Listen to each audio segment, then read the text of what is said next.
Hallo und herzlich willkommen zu diesem kleinen Update-Video. Ein Update zum Video von gestern mit dem neuen Update des UFO-Systems.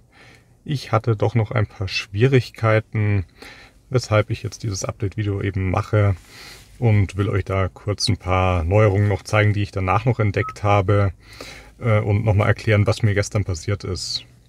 Also wie gestern schon gesagt, hatte ich mir die Update-Datei runtergeladen. Das ist ja aktuell die russische Version. Darin ist ein Ordner Navi-RU, welchen ich versucht habe umzubenennen in EU. Hat alles nicht geklappt. Dann habe ich es irgendwie wieder rückgängig gemacht und dann konnte ich es installieren, das Update. Aber irgendwie ist dabei was schief gelaufen, obwohl ich die Standardaktualisierung ausgewählt habe. Hat er nur 30 Minuten gebraucht, was in etwa der Zeitrahmen für die schnelle Aktualisierung ist. Gestern Abend habe ich dann nochmal ein anderes Update gemacht, wo vollständig war, wo dieser Navi-RU-Ordner auch Navi-EU hieß. Denn mir ist davor aufgefallen, wenn man in die Einstellungen geht, allgemein, hier bei Software, Firmware stand schön das 21.03.03 drin.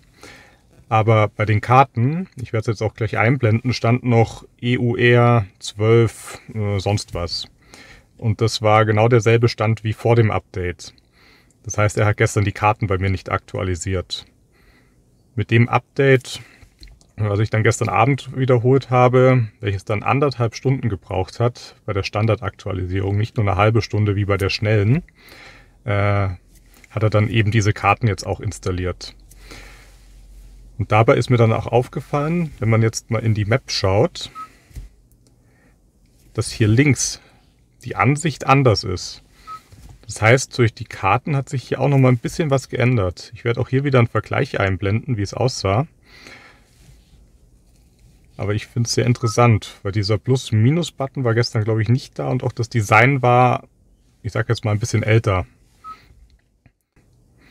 Das ist auf jeden Fall eine Neuerung, die mir aufgefallen ist. Dann, wir sehen jetzt hier den Splitscreen, einmal die Karte und einmal Android Auto in dem Fall. Was davor immer lustig war, wenn man jetzt in Medien ging, dann wäre hier Android Auto gewesen und da gar nichts. Das ist ja das Neue, dass es hier quasi jetzt den Splitscreen gibt. Aber wir sehen hier schon, er wechselt auf die Map rechts und links bleibt dabei Android Auto. Wenn wir jetzt wieder zurück auf Map gehen, Map und rechts Android Auto. Ich werde jetzt Android Auto mal kurz abstecken. Medien aus. Dann gehe ich mal auf Medien. Gehen wir auf Bluetooth Audio. Und hier sehen wir jetzt auch eine Neuerung. Das habe ich gestern auch nicht erwähnt, weil ich einfach nicht in die Medien reingegangen bin. Wir hatten bei Bluetooth Audio davor dieses Bluetooth-Symbol, ganz schick, was auch immer das war. Und jetzt haben wir so ein lila Cover, weil bei Bluetooth Audio werden ja keine Cover übertragen. Das passiert bei mir eigentlich nur, wenn ich es direkt per Android Auto verbunden habe oder einen USB-Stick mit MP3s und Covern habe. Genau, das ist so eine Änderung hier im Design. Ansonsten, wir sehen jetzt rechts wieder Splitscreen Map, links Bluetooth Audio. Wenn ich jetzt auf Map gehe, wechselt er es tatsächlich. Früher wäre es jetzt so gewesen, dass hier nochmal die Map drin angezeigt wird. Aber das haben sie auch endlich hingekriegt, dass beim Wechsel hier der Splitscreen auch mitwechselt und nicht das gleiche anzeigt. Worauf ich gestern in den Kommentaren auch drauf angesprochen wurde. Ganz am Schluss vom Video war ich in allgemein drin in den Einstellungen und bin hier mal ganz runtergegangen. Da gab es hier diesen Punkt Medieneinstellungen, der anscheinend auch komplett neu ist. Kein Radio, Medien, wenn Fahrzeug aus. Radio oder Medien werden mit dem Motor abgestellt, aber nicht mit dem Motor wieder gestartet. Wir hatten jetzt gestern die Vermutung, das war glaube ich auch bei Motor Talk im Forum, normalerweise ist es ja so, wenn man jetzt die Zündung ausmacht, läuft das Radio noch weiter, also Zündung Motor ausmacht, läuft das Radio weiter, bis man die Tür öffnet. Und jetzt bei dem Punkt wird es wohl so sein, ich habe es jetzt noch nicht getestet. Ich werde es jetzt einfach mal live testen. Ich mache jetzt mal die Zündung an.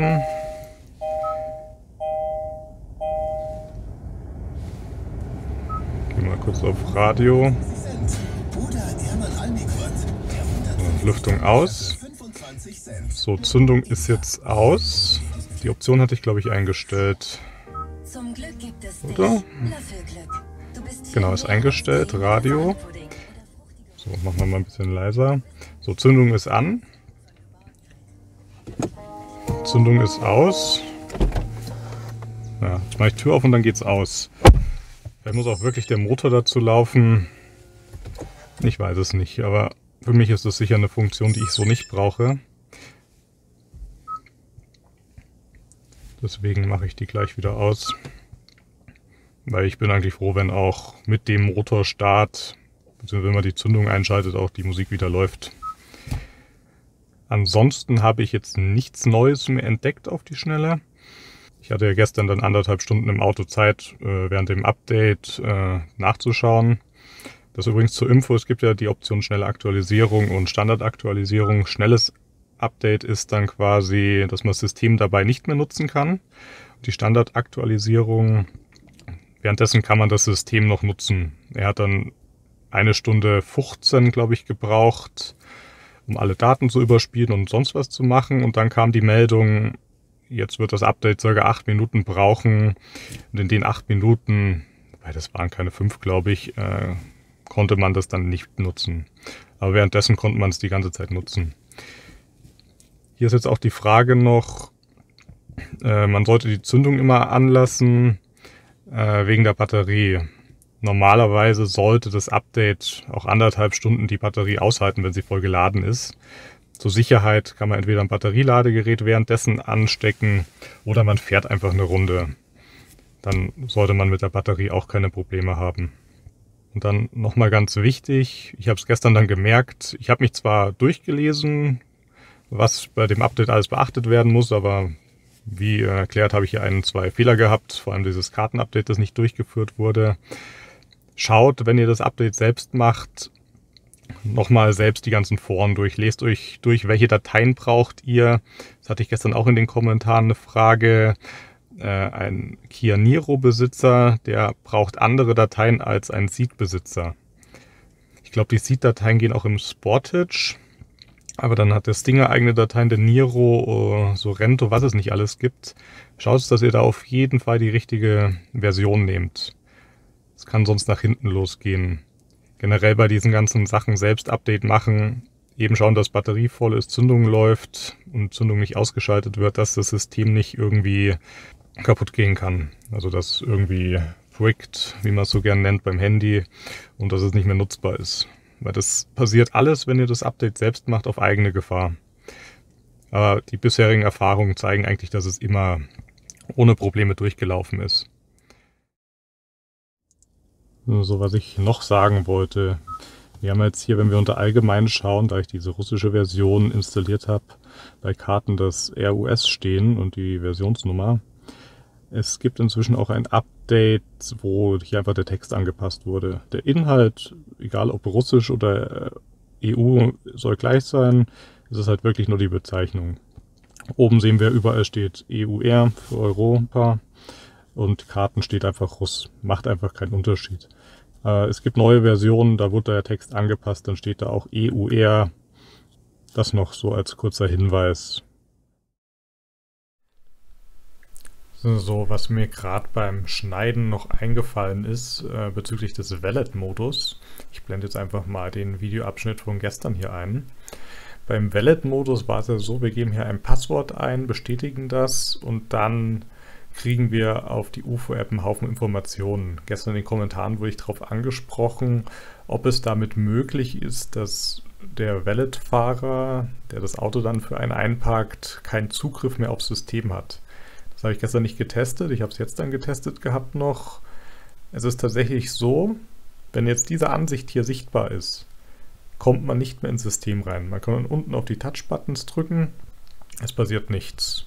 Man kann oben im Display nur die PIN eingeben und das System wieder freischalten, dass man auch andere Funktionen nutzen kann. Ich habe dann gestern einmal die PIN falsch eingegeben, da hat er mir gesagt, das war einer von 5 Versuchen. Somit hat man 5 Versuche und dann wird sich das System wohl sperren. Ich habe es jetzt nicht getestet, da ich es in der Tiefgarage getestet habe und keinen Empfang hatte im Auto und auch von der UFO-App im Handy. Weil ich gehe mal davon aus, wenn man es 5-mal falsch eingibt, dass man es dann übers Handy, über die UFO-App zumindest wieder entsperren kann. So, das noch als kleines Update zum Valid-Modus. Ja, das soll es dann auch schon wieder gewesen sein mit diesem kleinen Update. Wenn ihr die anderen neuen Funktionen noch sehen wollt, schaut euch das Video von gestern an. Dann hoffe ich, das Video hat euch gefallen. Ich konnte euch wieder viele Informationen geben, vielleicht auch noch ein paar Tipps. Wenn ihr Fragen habt, stellt sie in die Kommentare. Schaut es auch bei Motortalk und im Boliden-Forum nach. Da sind auch viele User aktiv. Es gibt auch eine Facebook-Gruppe. Ich selbst nutze Facebook nicht, deswegen kann ich dazu nicht viel sagen. Aber informiert euch, bevor ihr das Update einspielt. Verlasst euch jetzt nicht nur auf meine Videos. Ich will euch einfach nur zeigen, was sich geändert hat. Zumindest das, was ich alles finde. Es gibt sicher auch bei anderen Fahrzeugen wieder andere Funktionen. Ich kann es jetzt wirklich nur für die Ceed-Familie zeigen. Wobei, selbst da gibt es Unterschiede. Wenn man den X-Ceed anschaut mit seiner Rückfahrkamera, der hat mehrere Optionen, weil der wohl 2 Linsen hat. Also das sind alles so Kleinigkeiten. Gut, dann danke fürs Zuschauen und bis zum nächsten Mal.